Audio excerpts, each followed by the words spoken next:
ಎಲ್ಲ ಗಣಿತದ ಪ್ರಶ್ನೆಗಳು ನನ್ನ ಸ್ನೇಹಿತರು ಮತ್ತು ಸಂಬಂಧಿಕರು.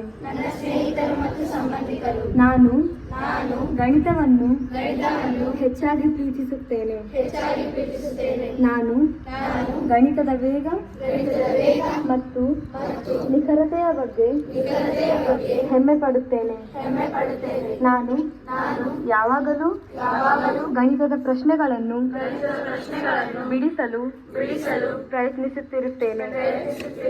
ನಾನು ಖುಷಿಯಿಂದ ಗಣಿತದ ಸೂತ್ರಗಳನ್ನು ಮತ್ತು ನಿಯಮಗಳನ್ನು ಕಲಿಯುತ್ತಿರುತ್ತೇನೆ ಮತ್ತು ಪ್ರತಿ ಲೆಕ್ಕಗಳನ್ನು ಗೌರವದಿಂದ ಕಾಣುತ್ತೇನೆ. ನಾನು ಗಣಿತದ ಎಲ್ಲ ಪಾಠಗಳ ಕಡೆಗೆ ಗಮನ ನೀಡುತ್ತೇನೆ. ನಾನು ಗಣಿತ ಮತ್ತು ನನ್ನ ಶಿಕ್ಷಕರಿಗೆ ನನ್ನ ಭಕ್ತಿಯನ್ನು ತೋರುತ್ತೇನೆ. ನಾನು ಗಣಿತ ಪ್ರಶ್ನೆಗಳನ್ನು ಬಿಡಿಸುವಾಗ ಮತ್ತು ಉತ್ತರಗಳನ್ನು ಬರೆಯುವಾಗ ನನ್ನ ಸಂತೋಷವೇ ಅಡಗಿರುತ್ತದೆ ಎಂದು ಪ್ರತಿಜ್ಞೆ ಮಾಡುತ್ತೇನೆ. ಜೈ ಹಿಂದ್.